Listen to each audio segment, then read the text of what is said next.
ഒരു കുടുംബം തൻ്റെ മകനെ എത്രമാത്രം സ്നേഹിച്ചിരുന്നു എന്നുള്ളതിൻ്റെ ഒരു വലിയ ഉദാഹരണമാണ് ഞാൻ ഈ പറയാൻ പോകുന്ന ഈ കഥ. സ്വന്തം മകന് വേണ്ടി ആ കുടുംബം അനുഭവിച്ച വേദനയുടെയും സംഘർഷത്തിൻ്റെയും സന്താപത്തിൻ്റെയും കഥ. ഒരു പക്ഷേ നമ്മുടെ ഇന്നത്തെ ഈ കാലഘട്ടത്തിൽ ഇതിനൊന്നും വലിയ പ്രസക്തി ഇല്ലാത്തൊരു സമയം കൂടിയാണ്. നമുക്കറിയാം, മാതാപിതാക്കൾ തങ്ങളുടെ സ്വാർത്ഥ ലാഭത്തിന് വേണ്ടി മക്കളെ കിണറ്റിലും കടലിലും അല്ലെങ്കിൽ ക്ലോസറ്റിൽ പോലും കൊന്നുകളഞ്ഞ് ഉപേക്ഷിക്കുന്ന ഒരു കാലഘട്ടത്തിലൂടെയാണ് നമ്മളിപ്പോൾ സഞ്ചരിച്ചു കൊണ്ടിരിക്കുന്നത്, അല്ലേ? എന്തെങ്കിലും ഒരു ആത്മബന്ധമുണ്ടോ മാതാപിതാക്കളും മക്കളുമായിട്ട്? വളരെ വിരളമായിരിക്കുകയാണ്. പേരിന് പോലുമില്ല കണ്ടുപിടിക്കാൻ എന്നുള്ളൊരു അവസ്ഥയിലേക്ക് എത്തിച്ചേർന്നിരിക്കുന്ന ഒരു കാലഘട്ടം. അങ്ങനെയുള്ള ഒരു കാലഘട്ടത്തിലാണ് ഈ കഥ അതിൻ്റെ ഒരു പ്രസക്തി. ഈ കഥ നടക്കുന്നത് കോട്ടയം ചങ്ങനാശ്ശേരിയിൽ മധുമൂല എന്ന് പറയുന്ന ഒരു സ്ഥലത്ത്. അതൊരു കൊച്ചു ഗ്രാമമാണ്. ആ ഗ്രാമത്തിൽ ഒരു ഉദയ സ്റ്റോൾസ് എന്ന് പറയുന്ന ഒരു സ്ഥാപനം നടത്തി വരുന്ന വിജയനാചാര്യയുടെയും വിജയലക്ഷ്മിയുടെയും 4ാമത്തെ കുട്ടിയാണ് കൊച്ചു മഹാദേവൻ. അവർ ആ കുട്ടിയുടെ ആ ജനനത്തിൽ വലിയ സന്തോഷത്തിലായിരുന്നു. മഹാദേവൻ എന്നുള്ള വലിയൊരു പേര്, മഹാദേവൻ, വല്ലാത്ത ഒരു ആ പേരിനൊരു ശക്തിയുണ്ട്, അല്ലേ? അവർ അത്രമാത്രം ആ കുട്ടിയെ അത്രയും സ്നേഹിച്ചിരുന്നു. ആദ്യത്തെ 3 പെൺകുട്ടികളാണ്. അവർക്ക് ശേഷം ഉണ്ടായ ഒരു കുട്ടിയാണ് ഈ മഹാദേവൻ. 6ാം ക്ലാസ്സിൽ പഠിക്കുകയാണ്. അന്ന് ഒരു ചതയ ദിനം, 1995 സെപ്റ്റംബർ 8, കൃത്യമായി പറഞ്ഞാൽ ഉച്ചതിരിഞ്ഞ് ഉള്ളൊരു സമയം. മഹാദേവൻ തൻ്റെ ഒരു സൈക്കിള്, അവൻ ആ സൈക്കിളിനെ അത്രയും പൊന്നുപോലെയാണ് അവൻ നോക്കിയിരുന്നത്. അന്നത്തെ കാലത്ത് ഒരു കുട്ടിക്ക് ഒരു സൈക്കിള് എന്നൊക്കെ പറയുമ്പോൾ സ്വന്തമായിട്ടുണ്ടാവുക എന്ന് പറഞ്ഞത് വലിയൊരു കാര്യം തന്നെയാണ്. 1995 കാലഘട്ടം എന്ന് പറയുമ്പോൾ അന്ന് സൈക്കിളിനൊക്കെ നല്ല പ്രിയമുള്ള ഒരു സമയമാണ്. ഒരു സൈക്കിൾ സ്വന്തമായിട്ട് തനിക്കുണ്ടാവുക എന്ന് പറയുന്നത് ആ കുട്ടിയെ സംബന്ധിച്ചിടത്തോളം വലിയ സന്തോഷം തന്നെയാണ്. അവൻ ആ സൈക്കിളിൽ പലപ്പോഴും ആ ഗ്രാമങ്ങളിലൂടെ യാത്ര ചെയ്യും. അവൻ്റെ ഒരു ഹോബി അതായിരുന്നു.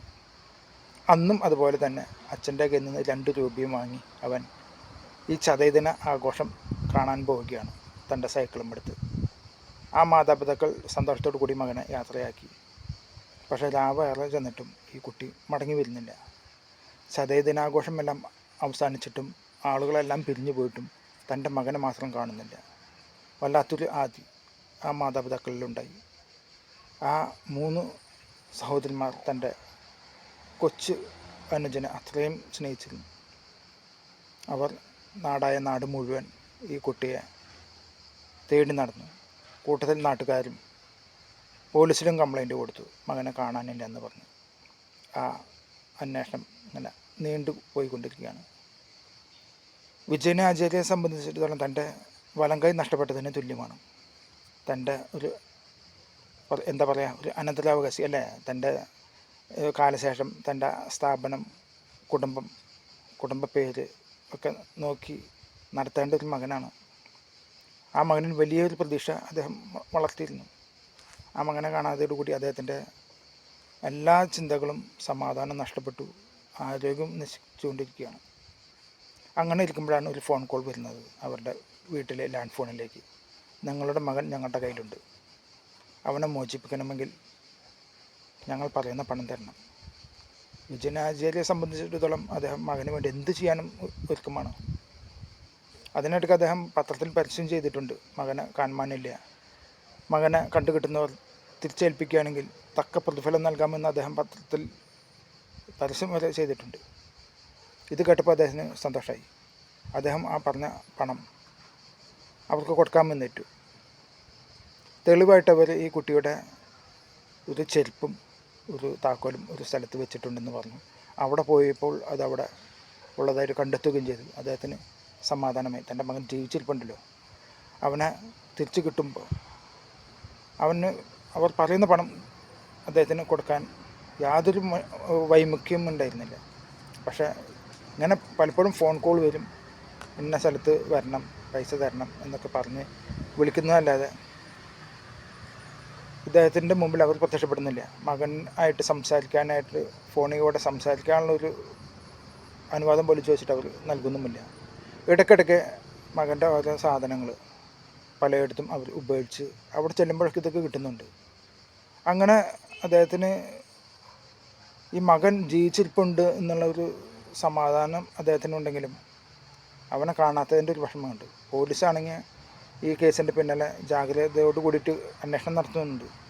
പോലീസിനൊരു കാര്യം വ്യക്തമായിട്ടുണ്ട്, ഈ വില പേശുന്ന വ്യക്തി ഇദ്ദേഹത്തിൻ്റെ കുടുംബമായിട്ട് അടുത്ത അറിയാവുന്ന ഒരാളായിരിക്കണം. കാരണം ഇദ്ദേഹത്തിൻ്റെ കുടുംബത്തിൻ്റെ ലാൻഡ് ഫോൺ അറിയണമെങ്കിൽ അടുത്ത ഒരു വ്യക്തി ആയിരിക്കണം, ആ കുടുംബമായിട്ട് എന്തെങ്കിലും പരിചയമുള്ള വ്യക്തി ആയിരിക്കണം എന്നുള്ളത് അവർക്കറിയാം. പക്ഷേ ആ നാട്ടിലെല്ലാം അന്വേഷണം നടത്തിയിട്ടും യാതൊരു ഫലമില്ല. ഈ ഫോൺ സന്ദേശങ്ങൾ വരുന്നത് നടിച്ച് പിന്നെ കത്തുകളായി. പൈസ തരണം എന്നൊക്കെ പറഞ്ഞുള്ള ഭീഷണികളും കാര്യങ്ങളൊക്കെ കത്തുകൾ രൂപത്തിലായി പിന്നെ വരാനായിട്ട് തുടങ്ങിയത്. എന്തായാലും പോലീസിന് ഒരു കാര്യം വ്യക്തമാണ്, ഈ കുടുംബമായിട്ട് അടുത്ത് അറിയപ്പെടുന്ന ആളുകൾ തന്നെയായിരിക്കണം ഇതിൻ്റെ പിന്നിൽ. അതിനിടയ്ക്ക് ഈ കുട്ടിയെ ചിലപ്പോൾ ഭിക്ഷാടന മാഫിയ തട്ടിക്കൊണ്ടുപോയിട്ടുണ്ടോ എന്നുള്ളൊരു സംശയം പോലീസിന് ഇല്ലാതില്ല. കാലം അങ്ങനെ പോവുകയാണ്, ദിവസം, മാസം, വർഷങ്ങൾ ഇങ്ങനെ നീണ്ടു പോവുക. ഇതിലൊരു തുമ്പും കിട്ടുന്നില്ല, കേസ് ഇങ്ങനെ നീണ്ടു പോവുകയാണ്. ലോക്കൽ പോലീസ് അന്വേഷിച്ച് അത് വഴിമുട്ടി. കേസ് ഇങ്ങനെ നീണ്ടുപോയപ്പോൾ ക്രൈംബ്രാഞ്ച് ഏറ്റെടുക്കണമെന്ന് പറഞ്ഞ് വിശ്വനാഥൻ ആചാര്യയും കുടുംബവും ഹൈക്കോടതിയിൽ പരാതി കൊടുത്ത് അങ്ങനെ ക്രൈംബ്രാഞ്ചും ഏറ്റെടുക്കുന്നുണ്ട് ഈ കേസ്. അതിനിടയ്ക്ക് വർഷങ്ങൾ എത്ര കടന്നുപോയെന്ന് പറയുമ്പോൾ 95 നടന്ന സംഭവത്തിന് ശേഷം 2006 ഈ വിശ്വനാഥൻ ആചാര്യ മകനെ കാണാത്ത ആ വർഷങ്ങളായിട്ട് അനുഭവിച്ചുകൊണ്ടിരിക്കുന്ന അദ്ദേഹം വീടിൻ്റെ മുമ്പിൽ കുഴഞ്ഞു വീണ് മരിക്കുകയാണ് 2006. മകൻ കാണാതായോടുകൂടി തന്നെ ആ കുടുംബത്തിലെ ആ കുട്ടിയുടെ അമ്മ വിജയലക്ഷ്മി അവർ കട്ടിലിൽ ശരണം പ്രാപിച്ചിരിക്കുകയാണ്. ശാരീരികവും മാനസികമായിട്ട് തളർന്ന് അവർ ഒരു നിത്യരോഗിയായിട്ട് കട്ടിലിൽ തളർന്ന് കിടക്കുകയാണ് മകനെ കാണാതായതോടുകൂടി. വിജയനാചാര്യ 2006 കുഴഞ്ഞു വീണ് മരിക്കുന്നു. പിന്നാലെ തന്നെ 2011 വിജയലക്ഷ്മിയും ഈ ലോകം വിട്ടുപോവുകയാണ്. കേസ് അതിൻ്റെ വഴിക്ക് ഇങ്ങനെ നടന്നുകൊണ്ടിരിക്കുന്നു, ഒന്നും എത്തുന്നില്ല.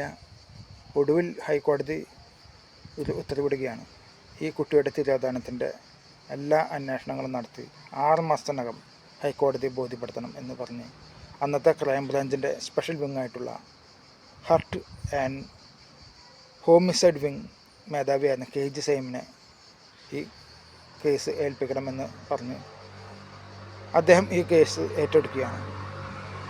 2014 എത്ര വർഷം കഴിഞ്ഞു? 19 വർഷം കഴിഞ്ഞു. പുതിയ മേധാവി വന്നതോടുകൂടി കേസ് മറ്റൊരു തലത്തിലേക്ക് മാറി. ഇതുവരെ അന്വേഷിച്ചിരുന്ന എല്ലാ അന്വേഷണങ്ങളെയും പാടെ തള്ളിക്കൊണ്ട് പുതിയതായിട്ടൊരു കേസ് എങ്ങനെയാണ് അന്വേഷിക്കുക, ആ ഒരു രീതിയിൽ പുതിയതായിട്ട് ഈ കേസ് അന്വേഷിക്കാനായിട്ട് ആ ടീം അങ്ങനെ തീരുമാനിക്കുകയും അതിൻ്റെ ഫലമായിട്ട് ഈ കുട്ടി അന്ന് കാണാതായ ദിവസം സഞ്ചരിച്ചിരുന്ന വഴികളിലൂടെ പോലീസ് ഒരു സഞ്ചാരം നടത്തുകയാണ്. ആ വഴിയിലുള്ള ആളുകളെ, വീട്ടുകാരൊക്കെ പോലീസ് പല രീതിയിലും ചോദ്യം ചെയ്തതിൻ്റെ ഒടുവിലാണ് അവസാനം ഒരു ആളിൽ എത്തുന്നത്. ഈ കുട്ടിയെ കാണാതായ ദിവസം അവസാനമായിട്ട് കാണുന്നത് ഒരു സൈക്കിൾ കടയുടെ മുമ്പിൽ വെച്ചാണ്. അത് വാഴപ്പള്ളി ഉണ്ണി എന്ന് പറയുന്ന ഒരു വ്യക്തിയുടേതാണ് ആ സൈക്കിൾ വർക്ക്ഷോപ്പ്. ഈ കുട്ടിക്ക് സൈക്കിളുണ്ട്. ഈ കുട്ടി പലപ്പോഴും സൈക്കിള് അയർ നിറയ്ക്കാനായാലും അല്ലെങ്കിൽ മറ്റ് സൈക്കിളിൻ്റെ പല കേടുകൾക്കായിട്ടും അവിടെയാണ് പോകാറുള്ളത്. പക്ഷേ കുറച്ച് കാലങ്ങളായിട്ട് ആ സൈക്കിൾ കട അങ്ങനെ ദിവസം തുറക്കുന്ന കടയൊന്നുമല്ല. വല്ലപ്പോഴും ഒരിക്കൽ ഒരു ദിവസം കട തുറക്കും. അത് മിക്കവാറും അയാളും അയാളുടെ കൂട്ടുകാർക്കും മദ്യപിക്കാനുള്ള ഒരു താവളമായിട്ടാണ് ആ കട തുറക്കുന്നത്. നമുക്കറിയാം, സൈക്കിൾ കട നടത്തുന്ന ഒരാൾക്ക് അന്ന് 95 കാലഘട്ടത്തിലൊക്കെ സൈക്കിൾ ഒരു അപൂർവ വസ്തുവായിട്ട് തീർന്നിട്ടുള്ളൊരു കാലഘട്ടമാണ്. ആളുകളെല്ലാം സൈക്കിളിൽ നിന്നൊക്കെ മാറി മോട്ടോർ സൈക്കിളിലും മറ്റും മാറിയിട്ടുള്ള ഒരു കാലഘട്ടമാണ്. അപ്പോൾ കൃത്യമായ കാര്യമായിട്ടുള്ള വർക്കുകളൊന്നും അദ്ദേഹത്തിന് കിട്ടാതോടുകൂടി അയാൾ മറ്റൊരു ജോലി ഏതൊരു കോൺട്രാക്ടറുടെ കീഴിൽ ജോലിക്ക് പോവുകയാണ്.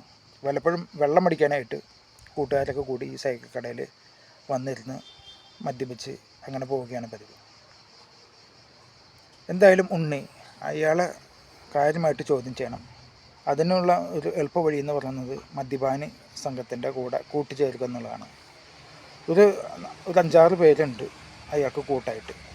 അവരിൽ ഒരുവനായിട്ട് പോലീസ് കടന്നു കയറുകയാണ്. അവർക്ക് മദ്യപിക്കാനുള്ള പണം കൊടുക്കും, മദ്യം വാങ്ങാനായിട്ടൊക്കെ. അങ്ങനെ അവർ പലപ്പോഴും ഈ പോലീസ് ഉദ്യോഗസ്ഥൻ്റെ കയ്യിൽ നിന്ന് മദ്യപിക്കാനായിട്ട് പണം വാങ്ങും. അങ്ങനെ ആ സൗഹൃദം വളർന്ന് ആ പോലീസ് ഉദ്യോഗസ്ഥൻ അവരിൽ ഒരാളായിട്ട് ആ സൈക്കിൾ കടയിൽ അവരുടെ മദ്യപാന സദസ്സിൽ ഒരു അംഗമാവുന്ന പോലെയായി. അങ്ങനെ പോലീസ് അവരുടെ ഉള്ളുകളിൽ ചോദിച്ചറിഞ്ഞ സമയത്താണ് അതിലൊരു വ്യക്തി പറഞ്ഞത്, ഈ ഉണ്ണി എന്ന് പറയുന്ന ആൾ നമ്മൾ വിചാരിക്കുന്ന പോലെ ഒന്നുമല്ല, ആളൊക്കെ മുമ്പ് ഒരു കൊലപാതകം എല്ലാം നടത്തിയിട്ടുള്ള ആളാണ് എന്ന് ആ മദ്യപാന ലഹരിയിൽ ഒരാൾ പറയുകയും അത് പോലീസ് അതോടുകൂടി അവർക്ക് ചില കാര്യങ്ങൾ മനസ്സിലായി. ഇവരിൽ നിന്നും എന്തെങ്കിലും കാര്യങ്ങൾ പുറത്തു വരാനുണ്ട്. ചെയ്ത കാര്യമാണല്ലോ അബോധാവസ്ഥയിൽ പറയുന്നത്. എന്തായാലും പോലീസ് ആ 6 അംഗ സംഘത്തെ ചോദ്യം ചെയ്യാൻ ആരംഭിച്ചു. അതിൽ 4 പേരെ പോലീസ് അവർ അതിൽ വ്യക്തമായ പങ്കാളിത്തം ഇല്ല എന്ന് മനസ്സിലായപ്പോൾ അവരെ മാറ്റി നിർത്തി. പിന്നെ 2 പേരായി. അതായത് ഉണ്ണിയും പ്രമോദ് എന്ന് പറയുന്ന ആൾ. അതിൽ പ്രമോദിനെയും പോലീസ് മാറ്റി നിർത്തി. ഒടുവിൽ ഉണ്ണിയെ കോട്ടയം പോലീസ് ഹെഡ് ക്വാർട്ടേഴ്സിൽ കാര്യമായിട്ട് ചോദ്യം ചെയ്യുകയാണ്. പല രീതിയിലും പോലീസ് അവരുടേതായ ചില മുറകളൊക്കെ ഉണ്ട്, ചോദ്യം ചെയ്യലിൻ്റെ ചില രീതികളൊക്കെ ഉണ്ട്. കാര്യമൊക്കെ ഞങ്ങൾക്ക് അറിയാം ഉണ്ണി, എല്ലാ കാര്യവും ഞങ്ങൾക്കറിയാം. നീ 19 വർഷമായിട്ട് നാട്ടുകാരെ പല രീതിയിലും പല കാര്യങ്ങൾ പറഞ്ഞ് അവരെ പറ്റിച്ചുകൊണ്ടിരുന്ന കഥകളൊക്കെ ഞങ്ങൾക്കറിയാം. എന്തിനാണ് നീ നാട്ടുകാരോട് ഇങ്ങനെ ഈ നുണകൾ പറഞ്ഞ് നീ നടന്നിരുന്നത്? ഞങ്ങൾക്ക് കാര്യങ്ങളൊക്കെ മനസ്സിലായിട്ടുണ്ട്. അത് നിൻ്റെ വായിൽ നിന്ന് കേട്ട് കഴിഞ്ഞാൽ നമുക്ക് കാര്യങ്ങളൊക്കെ തീർച്ചപ്പെടുത്താം. അല്ലെങ്കിൽ കൂടുതൽ വഷളാവുകയുള്ള കാര്യങ്ങൾ എന്നൊക്കെയുള്ള ഒരവസ്ഥയിലേക്ക് വന്നിട്ട് നോക്കിയപ്പോൾ ഗത്യന്തരമല്ലാതെ ഉണ്ണി പറയണം, പറ്റുപോയി സാറേ, ഞാൻ തന്നെയാണ് അവനെ കൊന്നത്. കോലേരി സലി എന്ന് പറയുന്ന ആളെ ഞാൻ തന്നെയാണ് കൊന്നത്. അത് പോലീസിന് ഒരു വല്ലാത്തൊരു അറിവായിരുന്നു. അത്രയും സമയം അങ്ങനൊരു വ്യക്തി അവരുടെ ആ ലിസ്റ്റിലുണ്ടായിരുന്നില്ല. അതാണ് കോലേരി സലി എന്ന് പറയുന്നത്. എൻ്റെ കൂട്ടുകാരനാണ്. അതൊക്കെ ഞങ്ങൾക്കറിയാം, അവൻ്റെ കാര്യം ഞങ്ങൾക്കൊക്കെ അറിയാം. നീ എന്താ ചെയ്തതെന്നൊക്കെ ഞങ്ങൾക്കറിയാം. പക്ഷേ ഞങ്ങൾക്ക് അറിയേണ്ടത് എൻ്റെ നാവിൽ നിന്ന് മഹാദേവൻ എന്ന് പറഞ്ഞൊരു കുട്ടിയുടെ തിരോധാനമായിട്ട് ബന്ധപ്പെട്ടുള്ളതാണ്. അതാണ് നീ മണി പോലെ അങ്ങോട്ട് പറഞ്ഞു കഴിഞ്ഞാൽ നമുക്ക് കാര്യങ്ങളൊക്കെ ഒരു എളുപ്പമുണ്ട്. ഒടുവിൽ ഉണ്ണി ആ സത്യം പറയുകയാണ്. മഹാദേവൻ എന്ന് പറഞ്ഞ നിഷ്കളങ്കനായ 13 വയസ്സുകാരനായ 6ാം ക്ലാസ്സിൽ പഠിക്കുന്ന ആ കുട്ടിയെ കൊലപ്പെടുത്തിയ ഒരു കഥ. അന്ന് ചതയ ദിനത്തിൽ രാത്രി സന്ധ്യയോട് കൂടിയിട്ട് തൻ്റെ കടയിൽ വരികയാണ്. തനിക്ക് നൽകാനുണ്ടായിരുന്ന പൈസ തരാനായിട്ട്, സൈക്കിൾ അവൻ നന്നാക്കിയതിൻ്റെ ഒരു ചെറിയ പൈസ തനിക്ക് തരാനുണ്ട്, അത് നന്നാക്കിയത് തരാനായിട്ട് അവൻ വരികയാണ്. പലപ്പോഴും ഈ കുട്ടിയെ ഉണ്ണി നോട്ടമിട്ടിരുന്നു. അതിനൊരു കാരണമുണ്ട്. ഉണ്ണിക്ക് ഒരു ദുശീലമുള്ളത് മദ്യപാനം. അതോടൊപ്പം തന്നെ കിട്ടുന്ന കാശിനൊക്കെ ലോട്ടെടുത്ത് ഭാഗ്യം പരീക്ഷിക്കുന്ന ഒരു ദുശീലം കൂടി അയാൾക്കുണ്ട്. മദ്യപാനം ദുശീലവും. ഈ ശീലം കാരണം കൊണ്ട് വീട്ടുകാരായിട്ട് വലിയ രസത്തിലൊന്നുമല്ല, വീട്ടുകാരായിട്ട് വലിയ ബന്ധത്തിലുമല്ല അയാൾ അങ്ങനെ അയാളുടേതായ ഒരു ഒറ്റപ്പെട്ട ജീവിതം. മദ്യപിക്കണം, ലോട്ടെടുക്കണം, ഭാഗ്യം നോക്കണം. ഇതിന് അയാൾ പലരിൽ നിന്നും കടം വാങ്ങിയിട്ടുണ്ട്. അത് കൊടുക്കാനും പറ്റുന്നില്ല. അങ്ങനെ കടമുണ്ട്. അങ്ങനെ ഇരിക്കുമ്പോഴാണ് ഈ കുട്ടിയെ നോട്ടം വിട്ടത്. അതിന് കാരണമുണ്ട്. ഇവൻ്റെ കഴുത്തിലൊരു 1.5 പവൻ്റെ ഒരു മാലയുണ്ട്, സ്വർണ്ണമാല. അത് തട്ടിയെടുത്തു കഴിഞ്ഞാൽ തൽക്കാലത്തെ തൻ്റെ കുറേ കാര്യങ്ങളൊക്കെ നിവൃത്തിയാകാൻ കിട്ടും എന്ന് പലപ്പോഴും അയാൾ അങ്ങനെ ഉന്നം വെച്ചിട്ടുള്ള ഒരു കുട്ടിയായിരുന്നത്.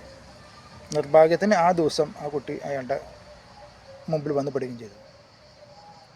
അയാൾ അമാന്തിച്ചില്ല, ആ കുട്ടിയുടെ ആ ചെയിൻ പൊട്ടിച്ചെടുക്കുകയാണ്. ആ സമയത്ത് കുട്ടി വല്ലാത്ത ഉച്ചത്തിൽ നിലവിളിക്കുകയും ചെയ്തു. കാര്യം പന്തിയില്ലെന്ന് തോന്നിയപ്പോൾ ആ കുട്ടിയെ മൂക്ക് വായും പൊത്തി പിടിച്ചുകൊണ്ട് കടയുടെ ഉള്ളിലേക്ക് കൊണ്ടുപോയി ശ്വാസം മുട്ടിച്ച് കൊല്ലുകയാണ്. അങ്ങനെ കൊന്ന് ആ കുട്ടിയെ ഒരു ചാക്കിൽ ആക്കുന്ന സമയത്താണ് തൻ്റെ ഒരു സുഹൃത്തായ കോലേരി സലി കടയിലേക്ക് വരുന്നത്. അയാൾ ഈ രംഗം കണ്ടു എന്ന് മനസ്സിലായതോടുകൂടി ഉണ്ണിക്ക് എല്ലാ കാര്യങ്ങളും മനസ്സിലായി. രക്ഷയില്ല, അവനിനി തൻ്റെ കൂടെ കൂട്ട് നിർത്തുകയാണ് വഴി. അയാളുടെ സഹായം അഭ്യർത്ഥിച്ചു. അവനെ സംബന്ധിച്ച് പ്രത്യേകിച്ച് അതിലൊന്നും കാര്യമായിട്ടുള്ളൊരു കാര്യങ്ങളൊന്നുമില്ല.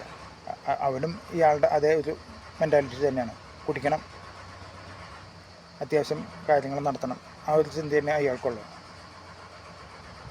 ഇയാളെ സഹായിക്കുമെന്ന് ഏറ്റു.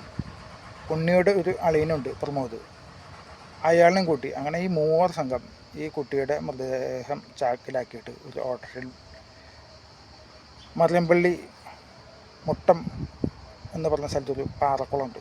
15 സെൻറ്റ് സ്ഥലത്തിലാണ് ഈ വിശാലമായ ഈ പാറക്കുളം. അവിടെ ഈ കുട്ടിയെ ചാക്കിൽ ഉപയോഗിക്കുകയാണ്. അവർക്കറിയാം തെളിവ് പുറത്തു വരാൻ പോകുന്നില്ല. 15 സെൻറ്റ് സ്ഥലത്തിൽ ഏകദേശം 100 അടിയോളം താഴ്ചയിലുള്ള ഒരു കുളമാണ്. എപ്പോഴും വെള്ളം നിറഞ്ഞു കൊടുക്കും. മാത്രമല്ല അവിടെ അങ്ങനെ ഒരു കുളമുണ്ടെന്നുള്ളത് ആ നാട്ടുകാർക്കല്ല വേറെ ആർക്കും അറിയില്ല. കാരണം അതിൻ്റെ മുകളിൽ പായലും അതുപോലെ തന്നെ വള്ളിപ്പടപ്പുകളും കാട്ടുചെടികളൊക്കെ വളർന്ന് ഒരു വെള്ളമാണ് അടിയിൽ എന്ന് തോന്നാത്ത രീതിയിൽ അത് മൂടപ്പെട്ട് കിടക്കുന്ന ഒരു സ്ഥലമാണ്. അവിടെ ഈ കുട്ടിയുടെ മൃതശരീരം ഉപയോഗിച്ച് അവർ പോകുന്നു. പിന്നീടാണ് ഈ കോലേരി സലിയുടെ ഒരു മൈൻഡിൽ വന്ന കാര്യമാണ് ഭീഷണിപ്പെടുത്തുക. വിശ്വനാഥൻ ആചാര്യ പലപ്പോഴും ഫോണിലും അതുപോലെ തന്നെ കത്തുകളായിട്ടൊക്കെ ഭീഷണിപ്പെടുത്തി ഇയാളുടെ ഒരു പതിവ് പരിപാടിയായിരുന്നു. എങ്ങനെയും പൈസ അയാളിൽ നിന്ന് ഭീഷണിപ്പെടുത്തി വാങ്ങാം. പക്ഷെ അത് വാങ്ങാനുള്ള ഒരു ധൈര്യം അയാൾക്കില്ല. ആ പൈസ വാങ്ങുന്ന സമയത്ത് മകൻ എവിടെയെന്ന് ചോദിച്ചു കഴിഞ്ഞാൽ ചിലപ്പോൾ പോലീസിൽ പിടിവീഴുമെന്നുള്ള ഒരു ഭയത്താൽ അയാൾ ഭീഷണിപ്പെടുത്തും. പക്ഷേ അയാൾ പ്രത്യക്ഷപ്പെട്ടില്ല. അങ്ങനത്തെ ഒരു അവസ്ഥയിലായിരുന്നു. പിന്നെ അയാൾക്കുണ്ടായിരുന്ന ഒരു ആകെ പോംവഴി എന്ന് പറയുന്നത് ഉണ്ണിയെ ഭീഷണിപ്പെടുത്തുക എന്നുള്ളതാണ്. അതാണ് കുറച്ചും കൂടി എളുപ്പം. അയാളാകുമ്പോൾ ഭീഷണിക്ക് വഴങ്ങും. എന്താണെന്ന് വെച്ചിട്ടുണ്ടെങ്കിൽ അയാൾ ഒരു കുറ്റകൃത്യം ചെയ്ത ആളാണ്. പോലീസിൽ പറയുമെന്ന് പറഞ്ഞു കഴിഞ്ഞാൽ ഉണ്ണി തീർച്ചയായും തൻ്റെ വഴിക്ക് വരുമെന്ന് അയാൾക്കറിയാം. അങ്ങനെ പലപ്പോഴും ഉണ്ണിയിൽ നിന്ന് ഈ സലി പലപ്പോഴും പണം കൈപ്പറ്റിയിരുന്നു. എന്നാൽ ഉണ്ണിക്കിത് വലിയൊരു അസ്വസ്ഥതയായി തോന്നുന്നു. പലപ്പോഴും ഉണ്ണിയുടെ കയ്യിൽ നിന്നും ഈ പേരും പറഞ്ഞ് ബ്ലാക്ക് മെയിൽ ചെയ്തുകൊണ്ട് പൈസ വാങ്ങാണ്. ഇതിങ്ങനെ പോയി കഴിഞ്ഞാൽ താൻ ജീവിതകാലം മുഴുവൻ ഇവന് പൈസ കൊടുത്തുകൊണ്ടിരിക്കേണ്ടി വരും. ഇവൻ്റെ ഭീഷണിക്ക് മുമ്പിൽ മുട്ടും മടക്കാതെ ജീവിക്കാൻ പറ്റാത്തൊരവസ്ഥയാണ്. പിന്നെ എന്താണ് ഒരു വഴി? അവനെ ഇല്ലാതാക്കാം. അതിനും അയാളൊരു ഉപായം കണ്ടു. ഒരു ദിവസം ഉണ്ണി അയാളെ സ്നേഹത്തോടുകൂടി തൻ്റെ വർക്ക്ഷോപ്പിലേക്ക് വിളിച്ച് അയാൾക്കുള്ള മദ്യത്തിൽ സൈനൈഡ് കലക്കി അയാൾക്ക് കൊടുത്ത് അയാളിനെയും കഥ കഴിച്ചു. ഉണ്ണി തൻ്റെ അളിയനെ വിളിച്ചു. 2 പേരും കൂടി ഒരു 3 സൈക്കിൾ ട്യൂബ് കൊണ്ട് വരിഞ്ഞ് മുറുക്കി ഒരു ചെറിയൊരു മാംസപ്പിണ്ടം പോലെയാക്കി അത് ചാക്കിലാക്കി വീണ്ടും ഓട്ടോയിൽ പിടിച്ച് ഈ കുളത്തിൽ തന്നെയാണ് ഉപേക്ഷിക്കുന്നത്. അന്നേരം ഇവർ പറഞ്ഞത് ഇത് പച്ചക്കറി വേസ്റ്റാണ്, അതാണ് കൊണ്ട് കളയുന്നതെന്ന് പറഞ്ഞ് അങ്ങനെയാണ് ആ മൃതശരീരം അവിടെ തള്ളുന്നത്.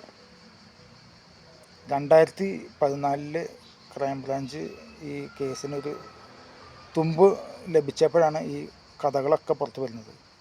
ഈ കുളം 15 സെൻറ്റിൽ വിസ്തൃതമായി കിടക്കുന്ന ഈ കുളം വെട്ടിക്കാനായിട്ട് ഏകദേശം 20 ദിവസത്തോളം വെള്ളം അടിച്ച് കളയേണ്ടി വന്നു. അതുപോലെ വൃത്തിയാക്കി 4 ദിവസം കൊണ്ടാണ് ആ കുളത്തിൻ്റെ ആ ചേറിൽ നിന്ന് ഈ 2 പേരുടെ മൃതശരീരത്തിൻ്റെ ചില അവശിഷ്ടങ്ങൾ ലഭിക്കുന്നത്. ഒരു കുട്ടിയുടെയും ഒരു വലിയ ആളുടെയും മൃതശരീരത്തിൻ്റെ ചില അവശിഷ്ടങ്ങൾ ലഭിക്കുന്നത് അങ്ങനെയാണ്. ഏകദേശം 1 മാസത്തോളം ഉള്ള നീണ്ട തെരച്ചിലിനൊടുവിൽ വലിയ കോളിളക്കം സൃഷ്ടിച്ച ഒരു കേസായിരുന്നു അത്. ഒടുവിൽ ഈ കുട്ടിയുടെ മരണപ്പെട്ടു എന്നുള്ള സത്യം കണ്ടെത്താനായിട്ട് പോലീസിന് വേണ്ടി വന്ന് 19 വർഷം. അതിനിടെ ഈ കുട്ടി തിരിച്ചു വരും എന്ന് കാത്ത് മനം നൊന്ത് ഹൃദയം പൊട്ടി മരിച്ച ഒരു അച്ഛൻ്റെയും അമ്മയുടെയും കഥ.